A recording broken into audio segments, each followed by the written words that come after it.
Hi, my name is Sarah. Welcome back to my channel. So I have actually been doing these booktube videos now for over a year. I think my very first video was posted back in May of 2020, you know, in the peak of quarantine when everybody decided to start their YouTube channels and podcasts and everything. I don't do it a lot, but you know, I'm still at it over a year later, so I'm pretty happy with that. But it did occur to me looking back at some of my older videos. One of the early videos I did was a book haul where I shared books that I bought off, I think there was Amazon, and there was also some thrift shopping. With the direction I've kind of been going with some of my videos now, I thought it would be interesting to go over that video and talk about which of those books I've actually read in the over a year since I purchased them. And I remember some. I don't remember all of them, so hopefully it's not too bad. Let's see what we got. Hi, I'm Sarah. Welcome back to my channel. I'm filming this video because I'm super excited because I just got to go to Salvation Army for the first time since everything has started reopening, and I'm super excited. I bought too many books there, as per usual. Okay, so just a couple of things. This was before I started wearing my glasses in my videos. Something else I did not remember was that this was actually my first time going to go back to the thrift stores since they had been closed down for COVID and everything. So that was a very exciting moment for me. It was also before I got this couch in my office, and so I would sit on the floor with like stacks of books behind me. This is everything I just bought at Salvation Army.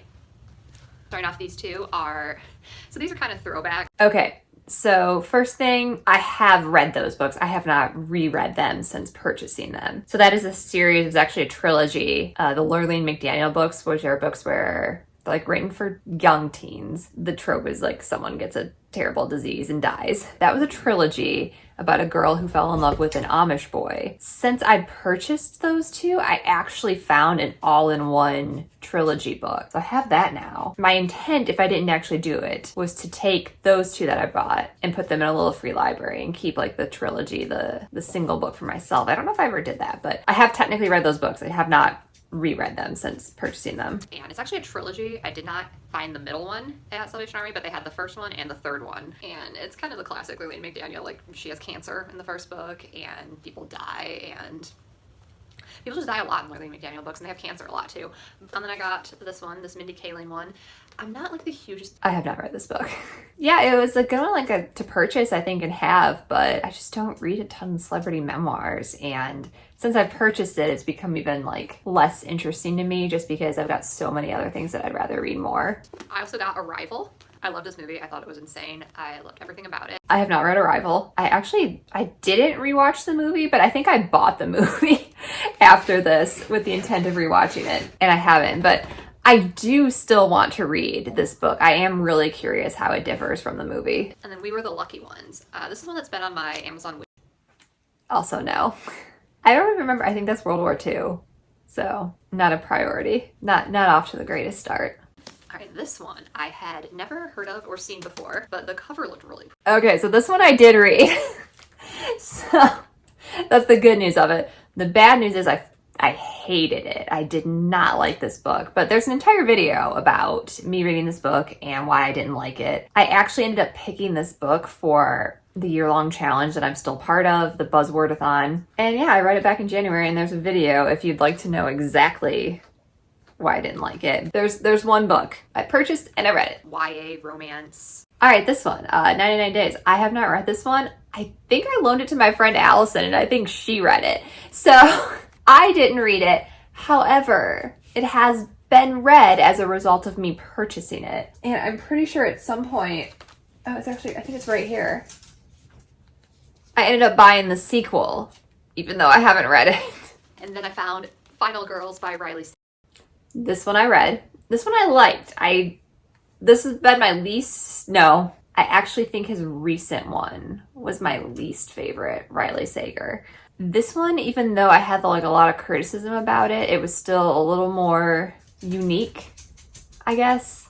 I say unique, but then like since this one was written, another like Final Girls book has been published. I have no idea if they're different at all, but I know at some point Riley Sager did like a snarky tweet about Grady Hendrix, I think is the author. Riley Sager did like a snarky tweet about Grady Hendrix releasing a Final Girls book. You know, you can make the argument that the stories are probably different. They also had kind of similar covers. Like they don't really look the same, but they're both red and black. And then Final Girls, and they're both mystery thrillers, I think. I see where there was a little bit of a question there. I actually just got like the notification that the Final Girls Project, the Grady Hendrix one, is available for me to pick up at the library. So I'm planning on reading that soon, but I did read this Riley Sager one.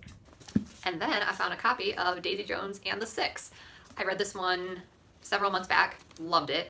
All right, so Daisy Jones and the Six, that's another one where like, yeah, I purchased it, but I didn't actually have any intents to, or at least not immediately, because I have already read that. But I do love that book, and I could see myself rereading it.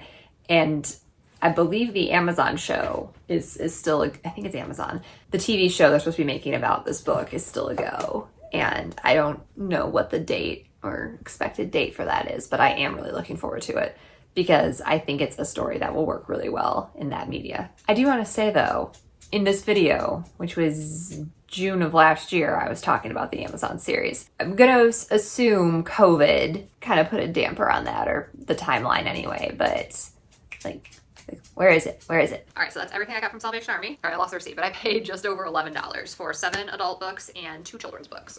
Interestingly, also at this time period, this was while my Salvation Army was higher priced than they are now. When I used to go there in college, it was something like 25 cents a book, or maybe it was 25 cents for paperback and 50 cents for hardcover, or something super cheap. And when I first moved back here, it was still like that.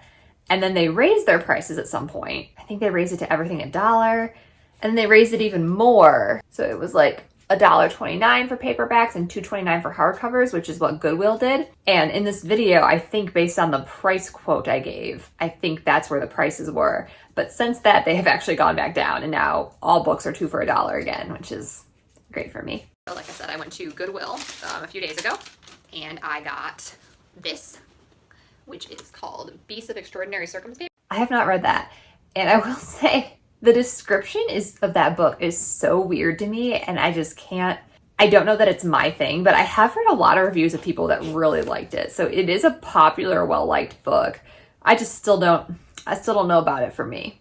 I picked this one up because it's a Book of the Month club, and I recently joined Book of the Month. I'll get to that in a minute, But I do still, whenever I see a Book of the Month edition book at Salvation Army or Goodwill, I buy them, and I stack them together, and it brings me joy. So no regrets on purchasing that, even though I still haven't read it.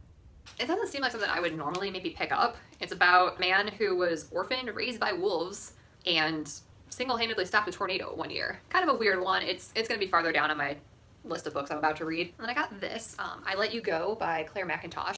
Nope, haven't read it. I don't have a good reason for not reading that one. I think it's just a mystery thriller. There's no reason why I wouldn't enjoy it. I just have not.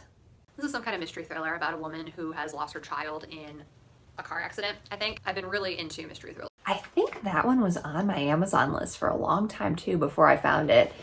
And I just found it and I was like, oh yes, I'm definitely going to read this. And then here we are a year and a half later. I saw it, so I just grabbed it.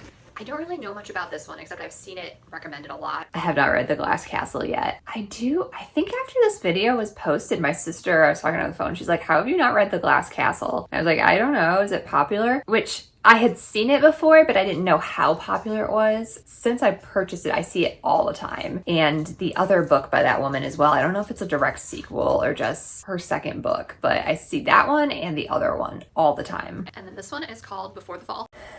I have not read this either. Did read another plane crash book recently, but it was not this one. And then I have some Amazon purchases to look through.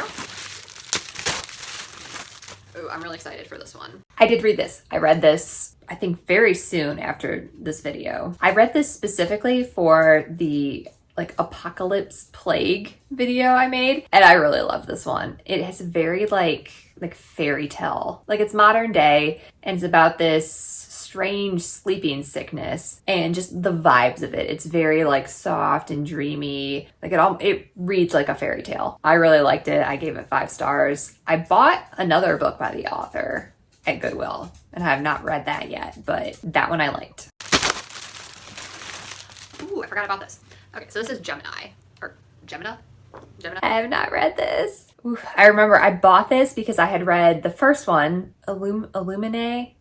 I think it's Illuminae. I liked it quite a bit, and I was like, oh, I want to finish the series. And I had the third one, but not the second one. And I was finally just like, I'm tired of waiting for like it to pop up on sale some more. So I just bought it off Amazon because I really wanted to read it.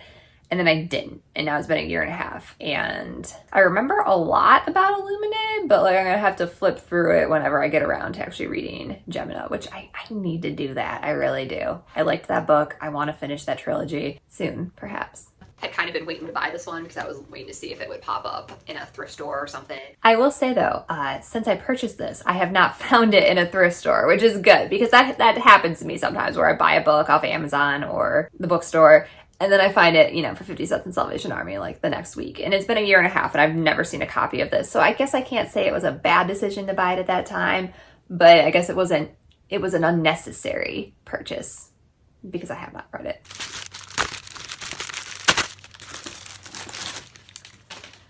All right, and this one. I read it. I read this children's book. Fablehaven. My cousin Jordan recommended that to me. She specifically wanted me to read it, and I did. And I thought it was okay. I think probably its target audience would like it a lot more than I did as an adult. I've mentioned the book a couple times, and my main problem with it was that so much of the plot relied on one of the main characters just being an absolute idiot. And to be fair, he is a child. He's 8, maybe. But if you did not have that kid just being an absolute fucking moron, you would have no book. It wouldn't bug me so much, except it happens like multiple times. It's not just like once or twice. It's every time something happens, it's because of that kid being a dumbass. And like no one really calls him out on it either. Like his actions directly result in some pretty serious consequences, and like his sister and his grandfather and everyone are just kind of like, well, it's okay, you didn't know. Even though he did know, he was told.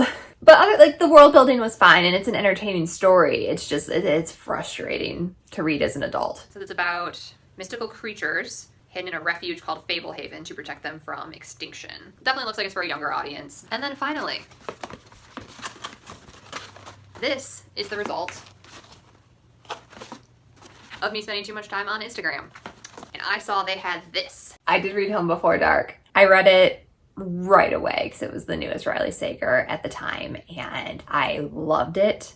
And it set my Riley Sager expectations very high. And then when his new book came out this year, they did not live up to them whatsoever. So, but I really liked Home Before Dark. It's like a haunted house type story.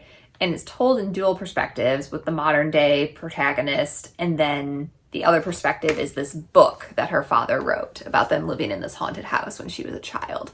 So you're going back and forth. This one was really good. Also, this was my first ever Book of the Month purchase. And I still have Book of the Month, you know, a year and a half later. I have read a lot of books through Book of the Month now. I probably should just cancel after the first month, but I probably won't because I do, as much as I love reading on my Kindle, I also do love having physical books. And I kind of, like I said, I bought another one of these just because I kind of want to like line them all up and like anything. I like books. So those are all the books I bought. All right, that's everything. I did read a few. I'm glad I didn't go through the whole video and discover I didn't read any of them. The numbers are not great though. So I will say, my month of October, I have not bought many books. I have been doing good with reducing not just my spending this month, but my actual number of books purchased. It was fun to look back on that. When I started my booktube, I might have had some dreams of becoming a big famous booktuber that, you know, clearly didn't work out because probably the market didn't need another generic millennial talking about books. But I do still enjoy doing it, and I enjoy my friends watching the videos and talking to me about it. So if you're here, you're watching, thank you, and I'll see you guys next time.